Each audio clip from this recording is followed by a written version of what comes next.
SDM selain ngawasi benda mati juga tugas utamanya mengawasi benda hidup. Ya. Yang satu kepala punya satu pemikiran, satu gagasan, konsep. Tantangan terbesar, Pak.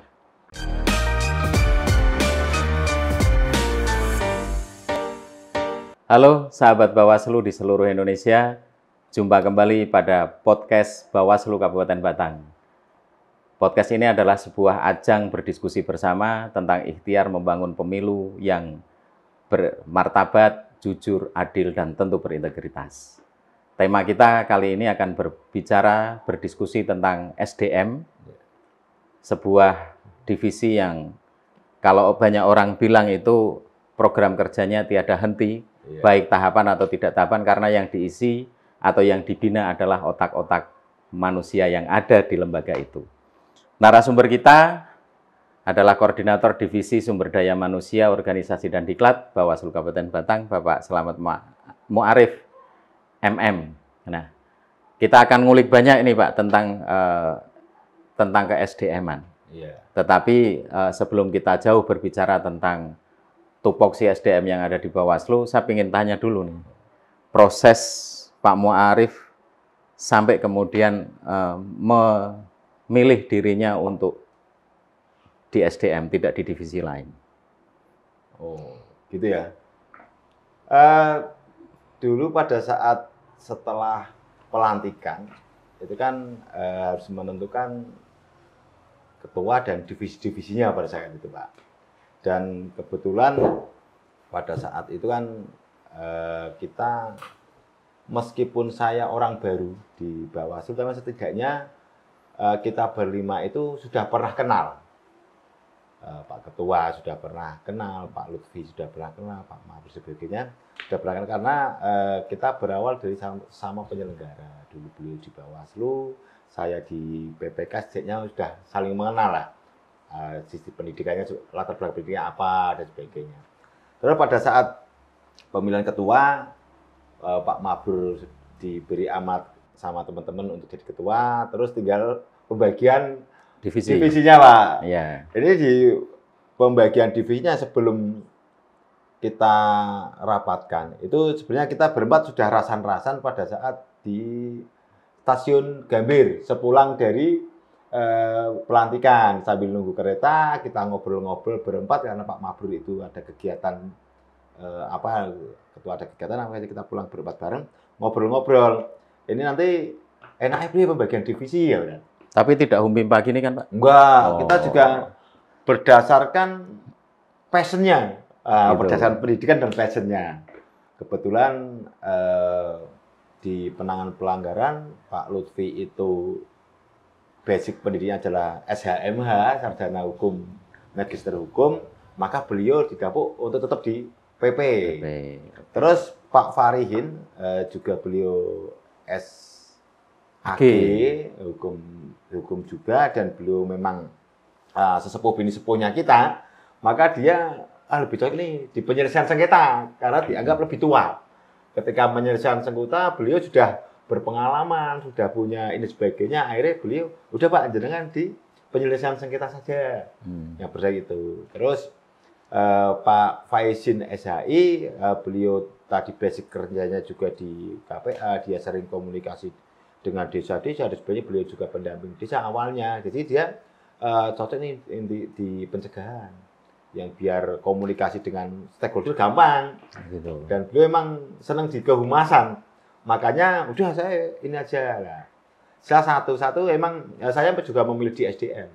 Kebetulan karena saya juga basicnya awal di perangkat desa, sudah pernah nyicipi dinamika terusan keanekaragaman karakter perangkat desa seperti apa, warganya seperti apa, dan saya sendiri kebetulan basic pendidikannya di MSDM, di Magister Sumber Daya Manusia. Gitu. Makanya saya ambil itu, dan alhamdulillah di Bawaslu Kabupaten Batang ini 5-5 sesuai dengan passion-nya, Pak.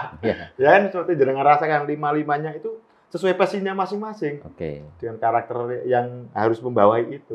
Jadi SDM itu bukan takdir ya, Pak, pilihan ya? Ya pilihan. Saya sengaja baik. SDM. Kalau kemudian tentu selain tadi sesuai passion-nya, terus kemudian sesuai basic akademiknya. Ada nggak alasan lain kenapa Pak Muarif memilih SDM? Ya, karena saya lebih nyaman di situ, Pak. Lebih nyaman ketika saya harus menata SDM yang ada. Karena pengatur SDM itu perlu seni yang mendalam, terutama dalam psikologi. Psikologi dari teman-teman yang akan kita tata nanti.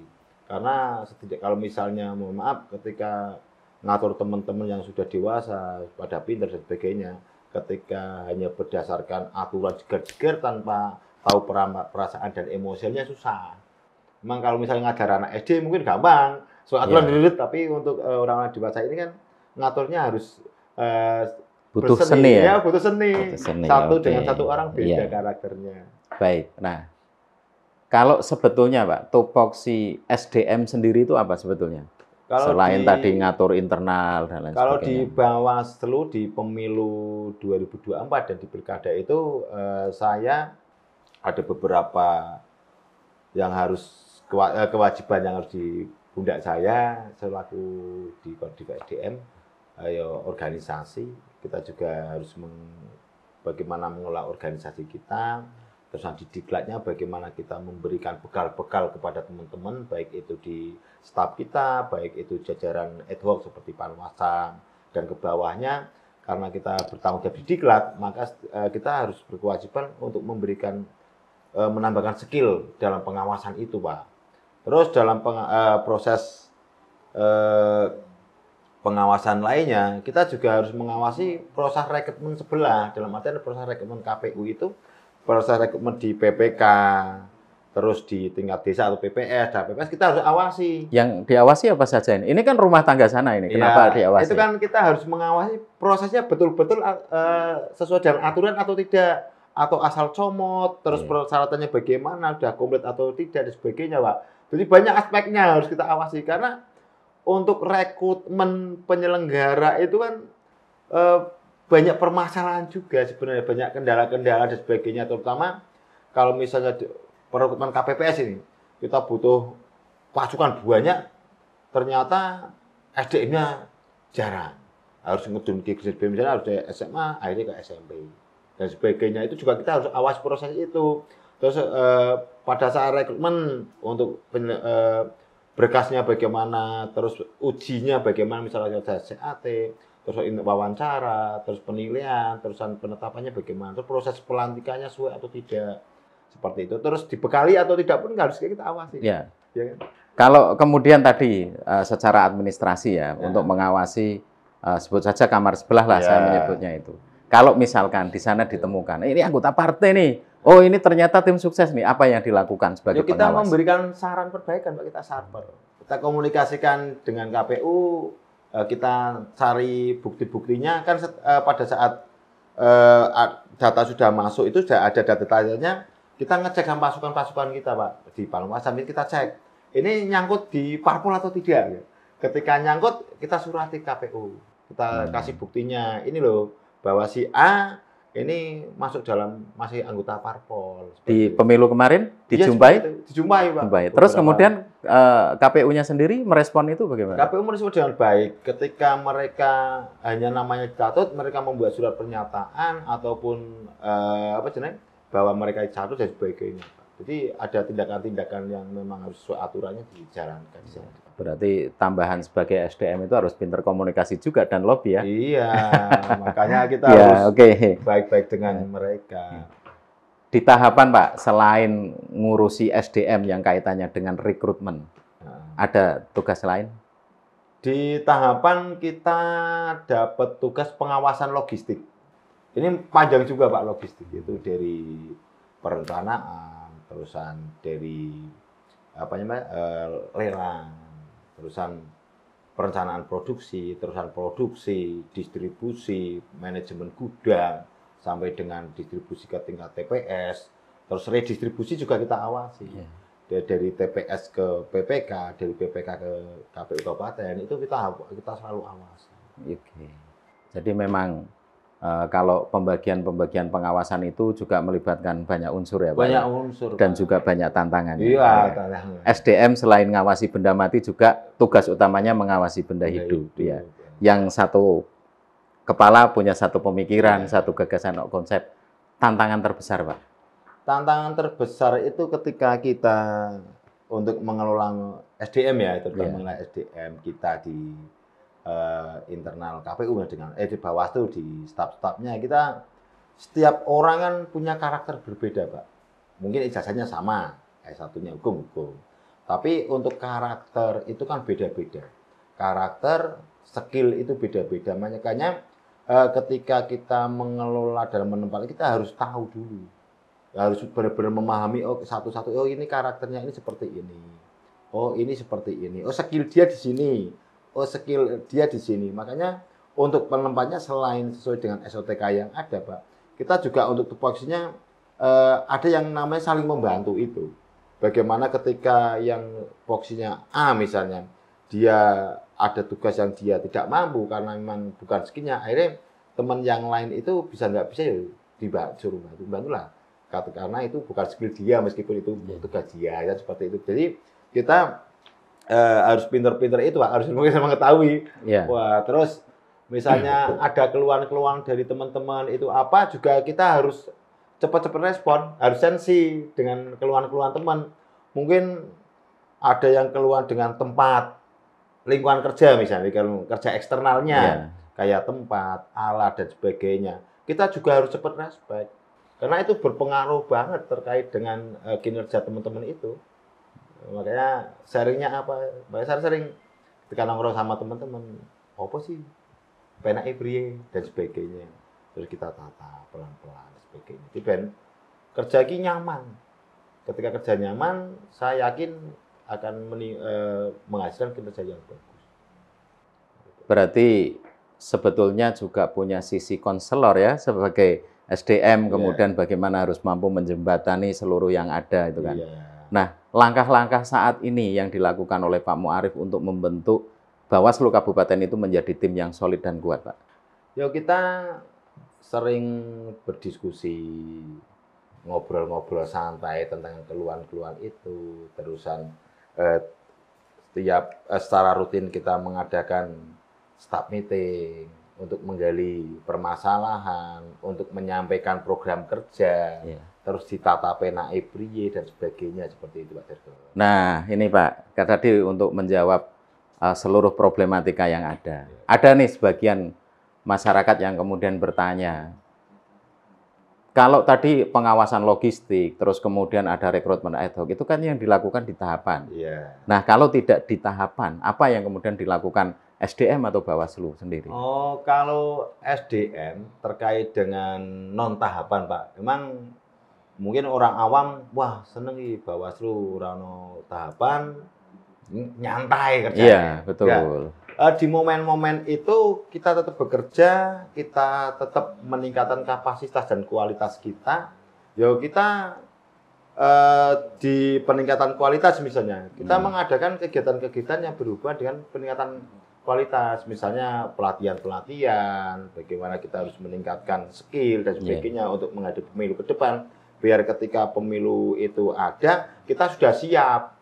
Kita harus menyesuaikan dengan aturan-aturan baru, kita juga harus respect dengan perkembangan zaman terkait dengan misalnya teknologi dan sebagainya, Pak. Kan sekarang modelnya seperti ini nih, ketika kita non tahapan, kita ngadain podcast seperti ini.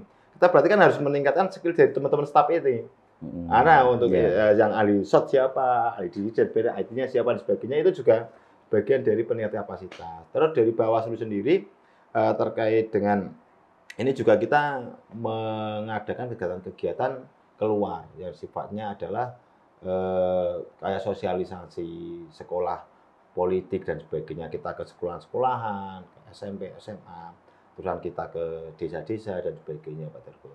Berarti sebetulnya ada tahapan ya pekerjaan banyak, tidak ada tahapan juga bukan berarti tanpa pekerjaan kan Pak ya? Ya harus bekerja. Tahu kita kan selalu dibayar Pak.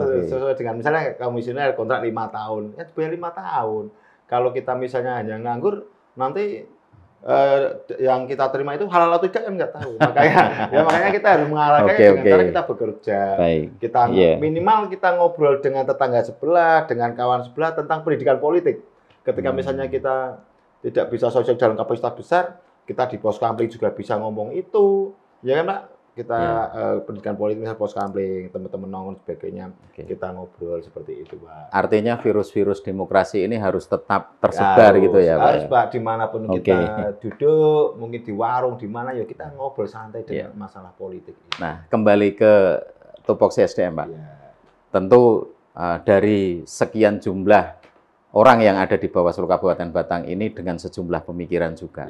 Bagaimana cara Pak Muarif kemudian mensinkronkan mereka atau kemudian mengkomunikasikan mereka agar tujuan atau real Bawaslu-nya itu tercapai menjadi goal utama daripada kepentingan pribadi masing-masing. Ini yang pertama yang harus diciptakan sebenarnya kan suasana kerja, lingkungan kerja. Terutama ketika non tahapan itu yang paling penting justru lingkungan kerja internal. Dalam artian secara psikisnya orang podo tukaran, podo happy dan sebagainya, seolah-olah bagaimana menciptakan suasana di kantor Bawaslu itu nyaman. Karena mau nggak mau dan harus bahwa staf dan siapapun yang bekerja waktu 24 jam itu kemungkinan lebih banyak di kantor, Pak. Iya. Ya kan? Iya. Itu lebih banyak di kantor loh. Di kantor itu jam 8 sampai jam 4. Ya kan? Belum ngobrol sebelum dan sesudahnya. Iya, ngobrol sesudahnya. Terus dia bersama keluarga hanya 2 jam 3 jam loh, Pak, karena malam tidur. Iya. Ya kan? Pagi persiapan perjalanan. Jadi justru mereka banyak kan di sini, di teman-teman kantor. Nah, disitulah karena sering bareng, akhirnya akan muncul konflik juga, akan muncul kenyaman juga.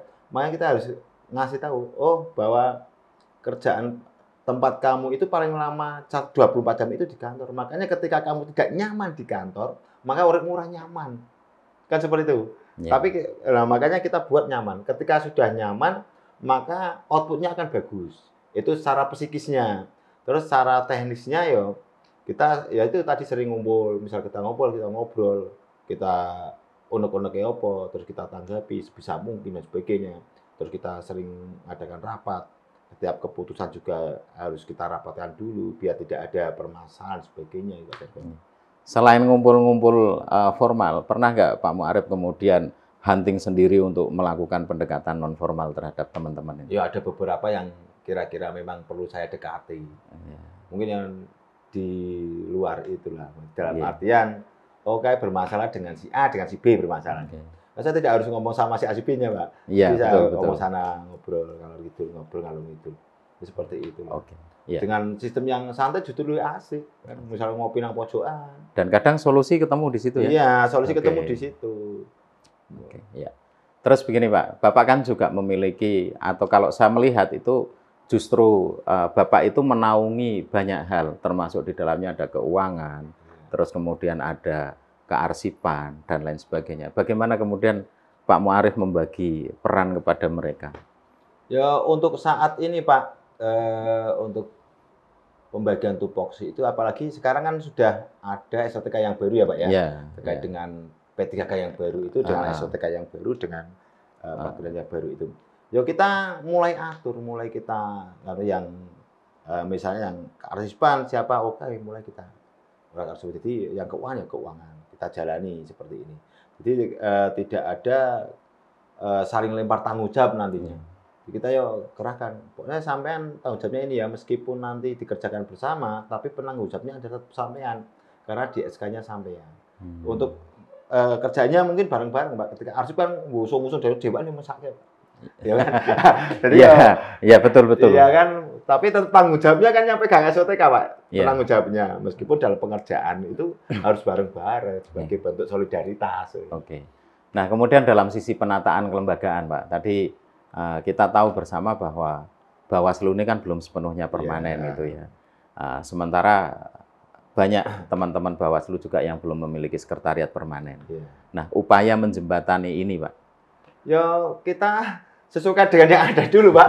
Masa belum ada SDM-nya, belum ada orang-orangnya, kita paksain enggak. Kita karena kita sudah dapat dari Pemda 2 orang, ya kita tata sesuai dengan kriteria B-nya kita itu, Pak. Seadanya dulu kita tata. Kalau fasilitas yang diberikan Pemda sendiri? Ya fasilitas banyak, Pak. Pemda berikan fasilitas kita, gedung punya Pemda. Kita hanya nempati saja. Terus kita diberi mobil, ada korsa, ada bendahara 2 orang itu kan, yang bagus sekali menurut saya. Terus ada 1 unit mobil untuk kerja dinas kita. Berarti harus sering komunikasi ke Pemda untuk memperpanjang gedung dan lain sebagainya ya Pak? Iyalah, itu kan bentuk kewajiban kita, Pak. Baik. Nah, sementara ini Pak yang dilakukan Pak Muarif sendiri ketika tadi saya melihat bahwa penataan kelembagaan ini sudah cukup bagus ya dengan cara melibatkan semua pihak, berdiri sama tinggi, duduk sama rendah kan kalau saya melihat begitu. Nah, ketika misalkan kemudian ada tugas, kan tentunya Pak Muarif juga punya staf-staf itu kan, kemudian membagi peran, sebetulnya yang ini itu begini, yang ini harusnya begini, itu bagaimana Pak Muarif dalam membagi tugas-tugas staf itu? Membagi tugas dalam pekerjaan ya kita lihat tugasnya itu apa, Pak. Nanti kita sesuaikan dengan tupoksinya. Ketika misalnya keuangan, ya jalannya teman-teman keuangan. Terus misalnya kearsipan, ya berarti bagian arsip ini jalan ke sebagainya. Misalnya bagian khususnya SDM, staf SDM-nya seperti itu, Pak. Gampang banget. Pernah nggak sih dalam kesendirian gitu, Pak? Anak istri sudah tidur semua, Pak Muarif di depan sambil pegang kopi terus mikir ternyata jadi SDM kok begini ya itu. Sampai pernah nggak refleksi diri untuk ya kadang-kadang sebenarnya yang di Bawaslu Kabupaten Batang itu sudah luar biasa, Pak. Dari beberapa kali saya kerja misalnya di beberapa tempat ya. Justru saya lebih nyaman dan staf-staf lebih hebat itu di Bawaslu, Pak. Kenapa, Pak? Ya pinter-pinter. Oh, gitu. Pinter-pinter, terusan cekatan. Jadi mengurangi melamunnya gitu ya? Iya, makanya kita nggak usah berpikir keras 2 kali 3 kali instruksi, Pak. Yang ketika kita 1 kali instruksi, wis mudeng gitu loh. Oh, gitu. Seperti ini ya. Kadang udah jadi jalan. Jadi ya kalau misalnya ngopi di depan itu kan emang laki-laki harus seperti itu, Pak. Apalagi ketika air hujan, rintik-rintik kita malam-malam ngopi di depan itu sambil berhayal. Besok Bawaslu itu enaknya modelnya seperti apa? Ya kita pikirkan, apalagi pada tahap-tahapan banyak kegiatan sebagainya, saya harus ngaturnya antara staf saya yang ini bagaimana ya. Terus besok pengawasan yang harus kita jalankan itu yang di pengawasan misalnya pada saat logistik itu kan barengan kalau rekrutmen, Pak. Nah, ini yang paling ramai kan itu kalau di SDM itu. Pada saat ramainya logistik bareng dengan rekrutmen. Rekrutmen pasukan kita sendiri di tingkat PTPS dan rekrutmen pengawasan rekrutmen di tingkat KPPS. Itu yang jadi tabrakan gitu loh. Berarti kita harus ngatur waktunya. Ngatur waktunya, wah luar biasa itu pada saat apaan itu. Baik, Pak. Dari sisi manajemen waktu, kemudian dari sisi manajerial, bagaimana kemudian menata lembaga ini? Harapan terbesar nih, Pak, sebagai pertanyaan terakhir dari saya kepada teman-teman di Bawaslu Kabupaten Batang dan teman-teman yang berkaitan dengan SDM di Bawaslu seluruh Indonesia. Kalau menurut saya terkait dengan teman-teman di staf Bawaslu ini kinerja saat ini luar biasa. Yang agak saya khawatir, agak saja. Ini umumnya ketika seseorang yang kontrak dengan seseorang yang pegawai tetap ini, Pak, ini pasti kinerjanya lebih bagus yang kontrak sebenarnya. Banyak di instansi lain, di perusahaan lain ketika sudah diangkat pegawai tetap atau CPNS dan sebagainya, itu kinerjanya banyak kan menurun, Pak. Banyak kan menurun. Harapan saya ini teman-teman Bawaslu masih tetap, karena sudah diangkat P3K, kesejahteraannya sudah dijamin negara, maka kinerjanya harusnya meningkat. Ini yang saya harapkan. Saya takutnya kok yang sebelah-sebelah, Pak, ikut turun loh. Yang saya takutkan merasa sudah di zona aman, sudah zonanya aman, akhirnya dia lupa. Ini yang saya khawatirkan itu. Tapi saya yakin teman-teman di staf Bawaslu Kabupaten Batang nggak akan ke situ, karena sudah luar biasa, Pak. Orang-orangnya sudah tertempa lama, sudah tertempa sebelum saya masuk, mereka sudah mendisiplinkan diri. Sudah luar biasa. Makanya saya itu sebenarnya orang temperamen, Pak.